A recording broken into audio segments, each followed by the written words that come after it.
कहीं ना कहीं ये धोखे का व्यापार ही हमारी बहनों को, हमारी माँओं को टारगेट बनाता है। कभी टीका लगाकर। क्या मुस्लिम समाज का नेतृत्व करने वाला व्यक्ति दारू तस्कर हो सकता है क्या? तलवार के दम पे सलवार पहनने वालों, तो हमको मिटाते मिटाते तुम्हारी 7 पुश्ते खत्म हो गई, तो तुम हमको बिल्कुल नहीं मिटा सकते। मेरा इनके बारे में एक ही कहना है कि संविधान की बातें करते हैं लेकिन ये संविधान से बिल्कुल नहीं चलते। जिस टाइप से ये भगवा आतंकवाद कहता, अगर भगवा आतंकवाद रहता तो इसको मुंह तोड़ जवाब हम लोग दे देते इसके घर में जाके कि भगवा आतंकवाद होता है कि सनातन का प्रतीक है भगवा। भिलाई शहर का जो सिटी हाट कहते हैं, घड़ी चौक, वहाँ के एक सर्विस लेन के ऊपर एक मजानुमा आकृति बनाकर पूरी की पूरी रोड को ब्लॉक कर दिया गया। ऐसे ही ढेर सारे अवैध कब्जे हैं। आने वाले समय में बड़ा आंदोलन किया जाएगा। मांग की गई है कि इसके घर में बुलडोजर जैसी कार्रवाई होनी चाहिए। यदि सेनापति ही अगर क्रूर निकल जाए और बेईमान निकल जाए तो निश्चित रूप से पीछे चलने वाले लोग भी उनका अनुसरण करते हैं। नमस्कार, राष्ट्रबोध में आपका स्वागत है। छत्तीसगढ़ के भिलाई शहर में कुछ ऐसा हो रहा है जो माहौल जिससे तनावपूर्ण हो गया। चरोदा देव बलौदा में महाशिवरात्रि के मेले के दौरान कोई शांति दूत नाम बदल कर व्यवसाय कर रहा था, तो वहाँ हिंदूवादियों ने आपत्ति प्रकट की। एक जायज़ सी आपत्ति थी। उसके बाद एक अप्रिय सा माहौल निर्मित हुआ। शब्दों को लेकर, कानून के उल्लंघन को लेकर पुलिस ने भी अपनी बाद में कार्रवाई की। उसके बाद एक वीडियो सामने आता है जिसमें साफ तौर पर भगवा आतंकवादी और इसके आगे कुछ गालियां भी थी जिसे मैं ऑन कैमरा नहीं कह सकता। मुसलमानों, एक चीज याद रखना, कानून तोड़ना नहीं, और कोई आतंकवादी, भगवा आतंकवादी, कोई हरामी कानून तोड़ के आप पर वार करे तो उस हरामी को छोड़ना नहीं। आज मेरे साथ भिलाई के कुछ हिंदूवादी हैं। रवि निगम, जनार्दन पांडे, कमलजीत साव, ऋतिक सोनी, ये वो तमाम जमीनी कार्यकर्ता हैं जो लगातार अपनी आवाज़ को बुलंदी देते रहते हैं। हमारी भी ड्यूटी है कि हम ग्राउंड जीरो से वो सारी बातों को समझें। रवि जी मुझे बताएंगे कि क्या वो मामला है जिसके बाद आपने किसी नजरुल खान नामक व्यक्ति के विरुद्ध शिकायत की और आपकी शिकायत पर देर रात गिरफ्तारी भी हो गई। माहौल थोड़ा टेंस है, तनावपूर्ण है, इसलिए आप खुल के बताइए कि कौन है वो जो माहौल खराब करने की कोशिश कर रहा है। नजरुल खान नाम का व्यक्ति है, वो उसका 2 दिन पूर्व सोशल मीडिया में वो डालता है भगवा आतंकवाद, भगवा को मारो, ऐसा करके कुछ वीडियो डालता है और सोशल मीडिया, इंस्टाग्राम में बहुत तेज़ी से वो वायरल होता है। वो वीडियो हमारे पास आता है, हम लोग छावनी थाने जाकर उसके खिलाफ शिकायत दर्ज कराते हैं। शिकायत दर्ज करने के बाद उस पर FIR दर्ज होता है, 299 के तहत अपराध पंजीबद्ध होता है। और उसके बाद ये जो नजरुल इस्लाम नाम का व्यक्ति है, इसके खिलाफ 2021 में 1185 के अपराध पंजीबद्ध के तहत दारू तस्करी में इसके खिलाफ अपराध भी पंजीबद्ध हुआ है। क्योंकि ये देखोगे हर समय ये मुस्लिम समाज का नेतृत्व करके आगे आता है। क्या मुस्लिम समाज का नेतृत्व करने वाला व्यक्ति दारू तस्कर हो सकता है क्या? नजरुल खान नाम का व्यक्ति है, इसके खिलाफ जाकर हम लोगों ने छावनी थाना में आंदोलन किया और कार्रवाई करने की मांग की गई, जिस पर 299 के तहत अपराध भी पंजीबद्ध किया। जिस टाइप से ये भगवा आतंकवाद कहता, अगर भगवा आतंकवाद रहता तो इसको मुंह तोड़ जवाब हम लोग दे देते इसके घर में जाके कि भगवा आतंकवाद होता है कि सनातन का प्रतीक है भगवा, सेवा सुरक्षा संस्कार का प्रतीक है भगवा। इसको आतंकवाद कहना गलत है। इसका पूर्ण रूप से हम विरोध और निंदा करते हैं।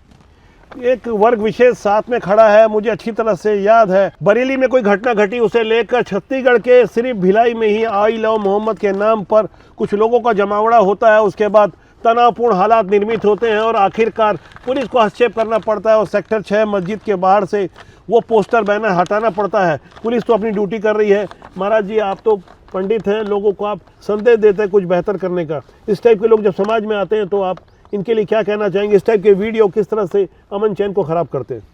ये पूरी तरीके से माहौल को ख़राब करने वाला वीडियो है। और दूसरा, ये आदतन अपराधी है। इसके एक नहीं तमाम ऐसे विवादित बयान हैं और मैं उसको सीधा सीधा स्पष्ट शब्दों में कहना चाहता हूँ। जो नजरुल खान या जो भी उसका नाम है, तलवार के दम पे सलवार पहनने वालों, तो हमको मिटाते मिटाते तुम्हारी 7 पुश्ते खत्म हो गई, तो तुम हमको बिल्कुल नहीं मिटा सकते। दूसरी बात, जिस तरीके से ये धोखे का व्यापार कर रहे हैं, सनातन समाज, हिंदू समाज इसका पूर्ण रूप से बहिष्कार करता है और कहीं ना कहीं ये धोखे का व्यापार ही हमारी बहनों को, हमारी माँओं को टारगेट बनाता है। कभी टीका लगाकर, कभी सिंदूर लगाकर। तो ये कारण है उसके विरोध का और जो वो व्यापार कर रहे हैं। तो ये जो लोग कभी भी कोई भी बयान देते हैं, विशेषकर शांति समुदाय के लोग, तो ये अपनी बातों को केवल और केवल तोड़ मरोड़ कर और एक नैरेटिव सेट करके देते हैं। सीधी चीज़ें ये कभी नहीं बताते। तो ये जितनी बातें मीडिया में आज बनाकर बोल रहे हैं वो सब बेबुनियादी बात। इनकी रैलियों में आजकल संविधान और तिरंगे का ज़्यादा प्रयोग होने लगा है। बीते कुछ सालों में एक अलग किस्म का संदेश और नैरेटिव सेट करने की कोशिश हो रही है। इनके बारे में आपका क्या कहना है? मेरा इनके बारे में एक ही कहना है कि संविधान की बातें करते हैं लेकिन इस संविधान से बिल्कुल नहीं चलते। संविधान से हम सिर्फ हिंदू समाज, सनातन समाज ही संविधान को ही मानता है। जिस तरीके से इसने आतंकवाद शब्द का प्रयोग किया है, लेकिन ये हिंदू समाज है जो संविधान और शासन के साथ चलने वाला नहीं। तो अगर आतंकवाद की परिभाषा हिंदू समाज से जिस तरह से इसने जोड़ा, अगर वैसे उनकी बातों पर अगर समाज खरा उतरता तो आज इसको घर से उठा कर ले जाते। किंतु हम हिंदू समाज शासन संविधान से चलने वाला है, और जिस तरीके से ये गर्दन काट रहे हैं, गलत गलत बयानबाजी करते हैं, अपने लोगों को वीडियो दिखाकर बोलते हैं कि भगवा आतंकवादी हैं, इनको ऐसे मार दो, तो ये कौन सा संविधान की बात करते हैं? ये तो खुद अपने लोगों को वो जिहाद करना, हिंसा करने जैसी मानसिकता देते हैं। सोनी जी, क्या आपको लगता है कि ऐसे लोगों का कानून पे कोई यकीन होगा? ऐसे लोग कानून नहीं मानते, अपना कानून लाना चाहते हैं, शरिया तो कानून। ये शरिया कानून की बात भी हो गई। रवि जी, क्या आप सहमत है कि आपको ऐसा लग रहा है करके कि कुछ लोग हैं जो माहौल खराब करना चाहते हैं, जो कानून को नहीं मानते और कानून की दुहाई देते हैं? ये नजरुल खान जैसे लोग हैं जो लगातार असामाजिक तत्व टाइप का कार्य करते हैं। इतना बढ़िया शहर का माहौल है, शांति प्रिय माहौल है, इसको ख़राब करने की कोशिश किया जा रहा है। बाइट मीडिया में चला रहे हैं, वो सोशल मीडिया अकाउंट में बना के वीडियो डाल रहे हैं, तो शहर का माहौल ख़राब करने की कोशिश ही कर रहे हैं। मैं आपकी जानकारी के लिए बता दूं कि सैलानी मजार जिसके विरुद्ध हम लोगों ने खबर दिखाई थी कि हाई कोर्ट का किस तरह से आदेश आया था, अगर 2024 की हमारी उस खबर के बाद जब 9 सितंबर 2024 को शासन ने हाई कोर्ट के आदेश पर वो जगह जमींदोज करने की कोशिश की थी, और उसके बाद उसी स्थल पर देर रात को मेरा नाम लेके बाकायदा जिस तरह से तकरीरें पढ़ी जा रही थी और जिस तरह की बातें हो रही थी, नजरुल खान भी उस वक्त था। मैं चाहूँगा कि एक बार वो वीडियो को आप देखें कि कैसे नजरुल खान और उसके लोग बाकायदा मीडिया की आवाज़ को दबाने के लिए बाकायदा प्लानिंग करते हैं, जैसे कोई अपराधी गिरोह इस तरह से प्लानिंग करता है। के लोगों से गुजारिश है कि पहचाने, और पहचान करके इनके ऊपर कुछ न कुछ जरूर एक्शन लिया जाए। अगर आज हम इन पे एक्शन नहीं लेंगे तो कल हमारे पास, आप लोगों ने देखा होगा, बहुत सारे यूट्यूब पे वीडियो आ रहे हैं पवन केसवानी के द्वारा, कभी सेक्टर 6 मदरसे का आता है, कभी उड़को की मस्जिद का आता है, तो कभी फरीदनगर के ग्राउंड का आता है। ऐसे अगर हम इन पे ध्यान नहीं देंगे तो बारी बारी करके इनकी हिम्मत बढ़ती जाएगी और एक के बाद एक चीज हमारी शहीद होती जाएगी। इसलिए हम आप सबसे मुअद्दबाना, मुखलिसाना गुजारिश करते हैं कि इसका पुरजोर विरोध किया जाए। इतना ही नहीं, आखिरकार 6 नवंबर 2025 को उसी सैलानी वाले मजार के ग्राउंड रिपोर्टिंग के दौरान मुझ पर हमला हुआ, हमें जान से मारने की कोशिश की गई, हमारी कार को चारों तरफ से घेर कर हम पर ईंटें बरसाए गए। महाराज जी, ऐसे माहौल पर आप क्या कहना चाहेंगे? ये पूरी तरीके से गलत है, और इससे ये समझ आता है कि इनके हौसले कितने बुलंद हैं। ये संविधान का नाम तो लेते हैं लेकिन संविधान के मानना बिल्कुल नहीं चाहते। कहाँ से आती इतनी हिम्मत, आपको ऐसा लग रहा है इनको? क्या कोई और उनको कोई मदद कर रहा है, या सिस्टम में कुछ ऐसे लोग हैं जो उनको मदद करते हैं? इनको मदद करे ना करे, लेकिन इनको ऐसा मार्ग दिखाया जा रहा है। ये वीडियो कहीं ना कहीं इनको वैसा मार्ग दिखाने के लिए ही बनाया है उसने, प्रेरित करके कि आप उठो और हमला करो। इनको प्रेरित किया जा रहा है। इनको जो बड़े बड़े इनके नेतृत्व करने वाले लोग हैं, जिनको नेतृत्व नहीं करने दिया जाना चाहिए, वैसे लोग नेतृत्व करके इनको उकसा रहे हैं कि ये ऐसा करें। आखिर रवि जी, आपको शिकायत करनी पड़ी तब जाके गिरफ्तारी हुई। कोशिश तो ये होनी चाहिए थी कि स्वस्फूर्त उसके घर पर अगर हो सकता है बुलडोजर भी चल जाता, अगर जो ऐसे गैर कानूनी काम करते हैं जैसा यूपी में होता है। कैसे उम्मीद करते हैं कि ऐसे लोगों के विरुद्ध और ज़्यादा सख्त कार्रवाई? हम लोगों ने शासन प्रशासन से निवेदन किया है और अनुरोध भी किया है, अभी ज्ञापन सौंपा है। आने वाले समय में बड़ा आंदोलन किया जाएगा। मांग की गई है कि इसे घर में बुलडोजर जैसी कार्रवाई होनी चाहिए, बुलडोजर जैसी कार्रवाई की जाए। ये लैंड जिहाद की खबरों को आपने लगातार देखा होगा, जिस तरह से भिलाई में साइलेंट, किस तरह से हुडको के सेंट्रल एक्साइज बिल्डिंग के आजू बाजू दोनों तरफ बड़ी बड़ी अट्टालिकाएं खड़ी करते हुए 2 अवैध मस्जिदें बनाई गई, और ऐसे ही सेक्टर 6 जामा मस्जिद के बाहर भी नया कब्जा करने की कोशिश की जा रही है। फरीदनगर का सरकारी स्कूल की जमीन करीबन 60% भूभाग कब्जा कर बाकायदा वहाँ एक मुस्लिम कॉम्प्लेक्स बना दिया गया। भिलाई शहर का जो सिटी हाट कहते हैं, घड़ी चौक, वहाँ के एक सर्विस लेन के ऊपर एक मजानुमा आकृति बनाकर पूरी की पूरी रोड को ब्लॉक कर दिया गया। ऐसे ही ढेर सारे अवैध कब्जे हैं, लैंड जिहाद है, जिस पे बुलडोजर एक्शन चलना चाहिए। महाराज जी, आपका क्या कहना है पंडित जी इस बारे में?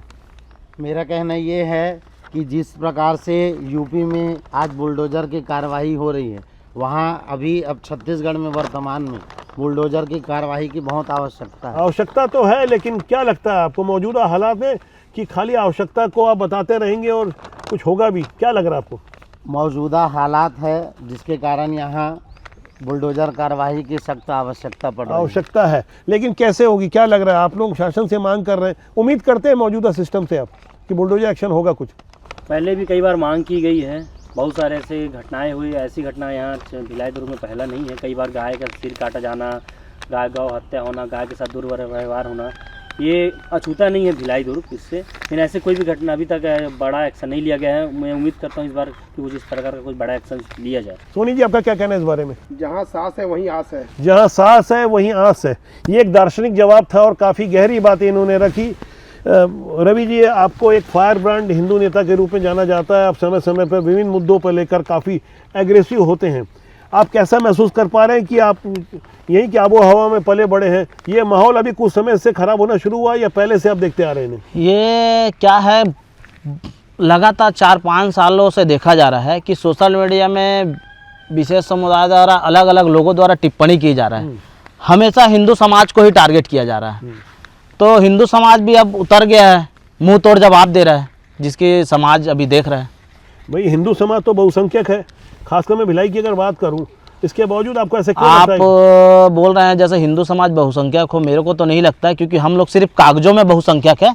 जमीन स्तर में सर्वे हो तो आज हम लोग अल्पसंख्यक हो गए हैं। देखिए, वैचारिक रूप से बहुत सारी बातें समझने की होती है। व्यवहारिक पक्ष अलग होता है, सैद्धांतिक पक्ष कुछ और होता है, किताब कुछ और कहती है और ज़मीनी हकीकत कुछ और कहती है। महाराज जी, आप लगातार लोगों से मिलते रहते हैं, पूजा पाठ के काम में लगे रहते हैं और काफ़ी धार्मिक अनुष्ठान आपने देखे हैं। क्या लोगों के मन में धर्म के प्रति ऐसी कोई कट्टरता की बात सामने आ रही है या मानवीय मूल्य कहीं शून्य हो रहे हैं? क्या आप देख पा रहे हैं जो परिवर्तन आ रहा है? कुछ लोग जिस सबसे खुलेआम सोशल मीडिया में आकर भगवा आतंकवादी कुछ भी और हल्के शब्द कह रहे हैं जिसे मैं नहीं कह पा रहा हूँ। ये जो है, सबसे पहले तो मुस्लिम लोगों को जो है उनको ये समझना चाहिए कि किसी ऐसे व्यक्ति को अपने नेतृत्व ना करने दें जो इस प्रकार के, सबसे पहली बात तो आपराधिक घटनाओं में शामिल हैं, और दूसरा कि वो अपने साथ साथ उनके पूरे समाज का नाम खराब करने देने वाले। तो समाज की चिंता पंडित जी कर रहे हैं और समस्त बिरादरी के लिए बात नहीं कह रहे हैं। जो लोग नेतृत्व करते हैं, यदि सेनापति ही अगर क्रूर निकल जाए और बेईमान निकल जाए तो निश्चित रूप से पीछे चलने वाले लोग भी उनका अनुसरण करते हैं। ये भिलाई शहर के युवा हिंदूवादी वो नेता है जो दिल से अपनी बात करते हैं और समय समय पर शासन प्रशासन को आगाह करते हैं कि भिलाई शहर को बचाइए, जिसे मिनी भारत कहा जाता है, जहाँ देश भर के अलग अलग प्रांतों से लोग आकर एकजुट एक समान भाव से यहाँ रहते हैं। अमन और शांति की भावना के साथ हर कोई रहना चाहता है, लेकिन जैसा कि कहा जाता है, ताली एक हाथ से नहीं बजती। सभी पक्षों को समान रूप से कुछ बेहतर सोचना होगा। और नजरुल खान जैसे लोग यदि अपशब्द कहते हैं, भगवा आतंकवाद शब्द का इस्तेमाल करते हैं, तो निश्चित रूप से इनका विरोध होना चाहिए। और यदि हिंदू पक्ष की ओर से भी कोई कानून का उल्लंघन करता है तो कानून अपना काम करता है। आप देव बलौदा में जिस प्रदीप सिन्हा को देख रहे थे, जिस तरह से नाम बदलकर एक मुस्लिम व्यक्ति जय माता दी और दूसरे नाम रखकर खाने पीने की वस्तु बेच रहा था और थूक जिहाद के जैसे पहले आरोप लगते रहे, उसका विरोध करते करते जब उसने कानून का उल्लंघन किया तो प्रदीप सिन्हा की भी गिरफ्तारी भी हो गई।